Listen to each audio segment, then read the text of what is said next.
जहां पे a share holder is the owner of the company, मालिक हूं मैं कंपनी का।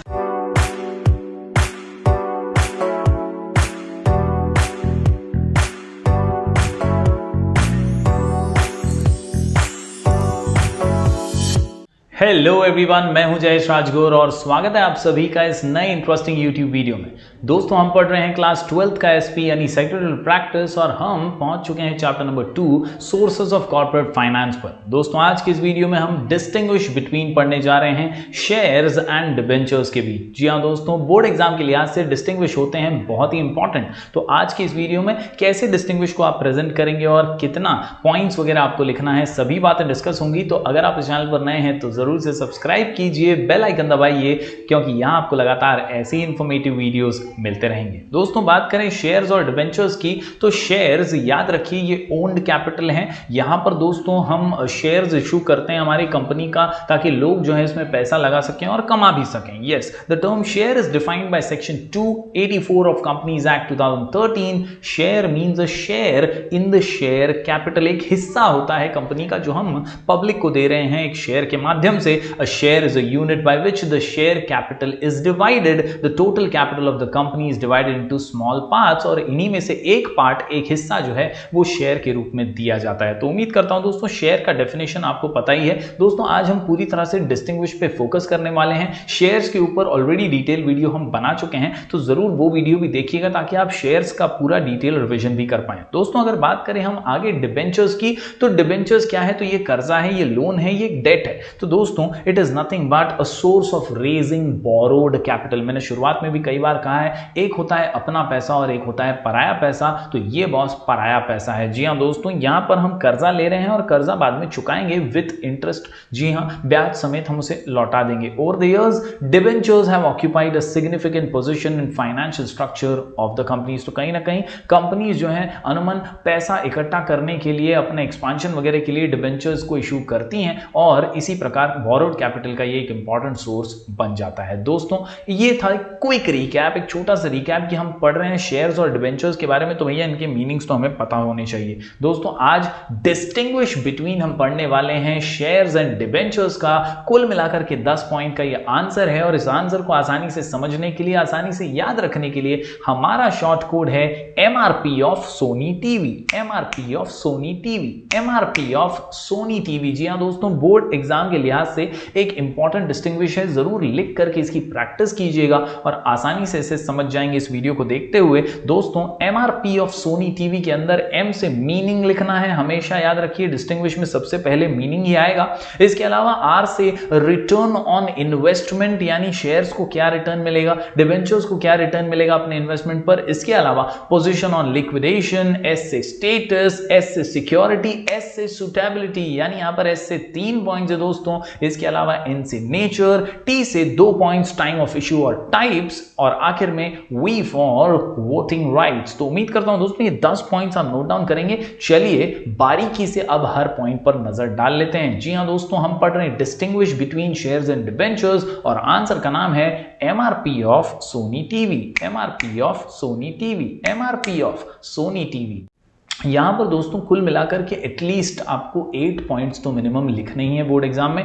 हर एग्जामिनर, हर बोर्ड का मॉडरेटर ये एडवाइस करता है कि एटलीस्ट 8 पॉइंट्स लिखिए ताकि आपको ज्यादा मार्क्स मिलने का चांस बढ़ जाए। तो चलिए शुरू करते हैं आज का ये distinguish MRP of Sony TV में M से मीनिंग। तो मीनिंग ऑफ शेयर्स और डिबेंचर, सबसे पहले a share is a part of share capital of a company. It is known as ownership securities. जी हाँ, यहां पर शेयर वाला जो है, जो शेयर होल्डर जो है, ये मालिक बन जाता है। लेकिन इसके विपरीत अगर डिबेंचर्स की बात करें तो debenture is a certificate of loan taken by company. They are also known as creditorship securities. यानी ये जो डिबेंचर होल्डर है ना, ये मालिक नहीं है, ये क्रेडिटर है। इसने उधार दिया है और कंपनी आज नहीं तो कल वो उधार चुका देगी। ये हुई बात दोस्तों MRP के अंदर M से मीनिंग की। बढ़ते हैं दोस्तों आगे। MRP के अंदर R से रिटर्न ऑन इन्वेस्टमेंट। क्या मिलेगा भैया? पैसा तो दोनों ही लगा रहे हैं, एक मालिक बनकर लगा रहा है और एक कर्जा दे रहा है, तो दोनों को रिटर्न क्या मिलेगा? रिटर्न ऑन इन्वेस्टमेंट की जब बात आती है तो याद रखिए, return on share is called as dividend.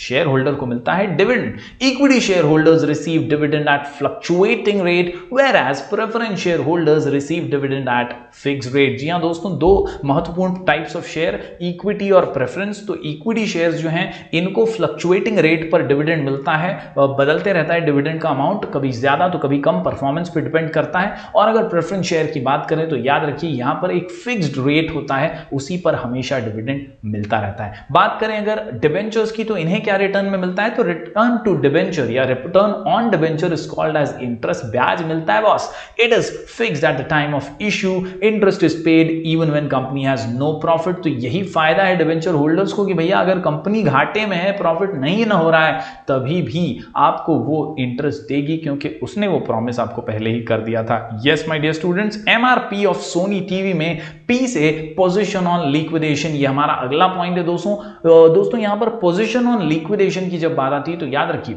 On liquidation of company, यानी कंपनी जब ठन गोपाल हो रही है, लिक्विडिफाई हो रही है, तब share holders rank last in the list of Clement, यानी इनका नंबर जो है पीछे आने वाला है। इसके अलावा डिबेंचर्स की बात करें तो ये लाइन में पहले खड़े होंगे। Debentures are being the creditors of the company, rank prior to shareholders for repayment on liquidation of company, यानी इनका नंबर जो है पहले आएगा जब कंपनी बंद हो रही है, कंपनी लिक्विडिफाई हो रही है, कहीं ना कहीं असेट्स वगैरह बेच करके पैसे बांट रही है, अब खत्म हो रहा है काम धाम, तब डिबेंचर्स का नंबर इस लाइन में सबसे पहले आएगा क्योंकि उन्होंने पैसा दिया था, कर्जा दिया था, तो अब वो कर्जा जो है वो लौटाना होगा। इसके अलावा दोस्तों आगे अगर बात करें स्टेटस की तो अगला पॉइंट है एमआरपी ऑफ सोनी टीवी में एस से status, therefore share capital is owned capital. और दूसरी तरफ अगर बात करें डिबेंचर्स का तो मैंने शुरुआत में ही कहा ये कर्जा दे रहा है तो ये क्रेडिटर है क्योंकि आज नहीं तो कल वो कर्जा हम चुका देंगे। A holder of debenture is creditor of the company, debenture capital is loan capital और बोरोड कैपिटल। तो उम्मीद करता हूं दोस्तों ये छोटा सा पॉइंट आप समझ पाए होंगे। एमआरपी ऑफ सोनी टीवी में एस से 3 पॉइंट है दोस्तों, 2 और पॉइंट आपके सामने, एस से सिक्योरिटी और एस से सुटेबिलिटी। सिक्योरिटी की बात करें तो भैया बहुत जरूरी होता है जब हम कहीं पैसा लगाते हैं तो भैया क्या सिक्योरिटी मिलेगी, ये भी तो जरूरी है कि ऐसा ना हो कि भैया पैसा डूब जाए। तो शेयर कैपिटल थोड़ा सा अनसिक्योर्ड कैपिटल है क्योंकि यहां पर कोई गारंटी नहीं है कि पैसे वापस मिलेंगे भैया, नहीं, no securities offered to shareholders. लेकिन इसके विपरीत अगर बात करें डिबेंचर होल्डर्स की तो डिबेंचर जो है ये वो कैपिटल है जो लोन की तरह लिया जाता है और इसीलिए यहां पर सिक्योरिटी है। Capital is secured by creating a charge on companies property. यहां पर अगर कंपनी नहीं भी लौटा पा रही है तो उसके असेट्स बेच करके या असेट्स जो हैं वो डिबेंचर होल्डर के नाम पर कर दिए जाते हैं, चार्ज जो है वो उन्हें मिल जाता है। तो इस प्रकार आप समझ सकते हैं कि सिक्योरिटी शेयर्स में नहीं है, डिबेंचर्स में है। बढ़ते हैं दोस्तों आगे, सुटेबिलिटी की अगर बात करें तो याद रखिए shares are suitable for long term finance, यानी लंबी रेस का घोड़ा। याद रखिए शेयर्स जो हैं दोस्तों ये लॉन्ग टर्म फाइनेंस के लिए बहुत उपयोगी हैं। और अगर डिबेंचर्स की बात करें तो they are suitable for medium term finance, यानी यहां पर छोटे मोटे या ज्यादा एक्सपांशन वगैरह करना है तभी आपको डिबेंचर्स की जरूरत या बोरोड कैपिटल की जरूरत पड़ती है। तो हम पढ़ रहे हैं दोस्तों, फिर एक बार दोहरा दूं, distinguish between shares and debentures, और आंसर का नाम एमआरपी ऑफ सोनी टीवी, जहां एस से हमने अभी भी 3 पॉइंट्स देख लिए हैं। बढ़ते हैं आगे, अगला पॉइंट है एन से नेचर। तो कैसा नेचर है शेयर कैपिटल का और डिबेंचर कैपिटल का यानी बोरोड कैपिटल का, तो याद रखिए शेयर कैपिटल परमानेंट होता है और डिबेंचर जो है ये टेम्पररी कैपिटल होता है क्योंकि लौटा देने वाले हम, शेयर होल्डर्स तो मालिक हैं तो उनका कैपिटल तो परमानेंट, हमेशा बिजनेस जब तक है तब तक रहेगा। It is permanent capital, it is not repaid during the lifetime of the company. Whereas debenture की बात करें तो it is temporary capital, generally it is repaid after a specific period, एक पर्टिकुलर पीरियड के बाद वो जरूर लौटा दिया जाएगा। बढ़ते हैं दोस्तों अगले पॉइंट की ओर, तो टी से 2 पॉइंट्स हैं। पहला पॉइंट है टाइम ऑफ इशू। जी हां दोस्तों, टीवी के अंदर टी से टाइम ऑफ इशू, तो shares are issued in the initial stages, शुरुआती दौर में जब कंपनी को फाइनेंस की, कैपिटल की जरूरत होती है, कंपनी खड़ी हो रही है, नई है, तब इशू किए जाते हैं shares are issued in the initial stages of the company formation. और दूसरी तरफ डिबेंचर्स, यहां पर कंपनी ऑलरेडी जो है ये एक बड़ी कंपनी बन चुकी होती है, उसे एक्सपांशन करना है, एक्सपांशन करने के लिए पैसा और चाहिए, तब डिबेंचर्स इशू किए जाते हैं। Debentures are issued at the later stage when the company has properties to offer as security. तो उम्मीद करता हूं ये पॉइंट भी आप समझ गए होंगे, लिख करके जरूर प्रैक्टिस कीजिएगा। अगले पॉइंट पर बढ़ते हैं, पॉइंट नंबर 9 है टी से टाइप्स। तो दोस्तों हमने ऑलरेडी डेडिकेटेड वीडियो बना दिया है टाइप्स ऑफ डिबेंचर्स और टाइप्स ऑफ शेयर्स के ऊपर, आई बटन में आपको मिल जाएगा, जरूर उन पे क्लिक कीजिएगा और वो वीडियोस देख करके रिवीजन जरूर कीजिएगा। बात करें यहां पर डिस्टिंग्विश में आप कैसे प्रेजेंट करेंगे, तो दो टाइप्स हैं बहुत ही सिंपल से। शेयर्स के अंदर इक्विटी शेयर यानी प्रेफरेंस शेयर्स, इक्विटी शेयर्स और प्रेफरेंस शेयर्स। बात करें यहां डिबेंचर्स के अंदर तो यहां पे बहुत सारे टाइप्स आपको नजर आएंगे, रजिस्टर्ड और बेयरर डिबेंचर्स, सिक्योर्ड और अनसिक्योर्ड डिबेंचर्स, रिडीमेबल और इररिडीमेबल डिबेंचर्स, कन्वर्टेबल और नॉन कन्वर्टेबल डिबेंचर्स। दोस्तों इनके ऊपर डेडिकेटेड वीडियो हम ऑलरेडी बना चुके हैं, जरूर डिस्क्रिप्शन में या आई बटन पे क्लिक करके जरूर उन्हें देखकर रिवीजन कर लीजिएगा। दोस्तों यहां पर हम पहुंच जाते हैं अब हमारे आखिरी पॉइंट पर। यह पॉइंट है वी से वोटिंग राइट्स का। तो याद रखिए दोस्तों कि भैया शेयर होल्डर्स जो हैं वो मालिक हैं, तो उनको वोटिंग का अधिकार है क्योंकि they are the owners of the company. लेकिन डिबेंचर होल्डर्स की बात करें तो ये क्रेडिटर्स हैं, सिर्फ कर्जा देने वाले हैं, तो वो पार्टिसिपेट नहीं कर सकते किसी भी मीटिंग में और मैनेजमेंट के अंदर, और इसीलिए उन्हें वोटिंग राइट नहीं दिया जाता। Yes my dear students, share holders being owners enjoy normal voting rights in general meeting,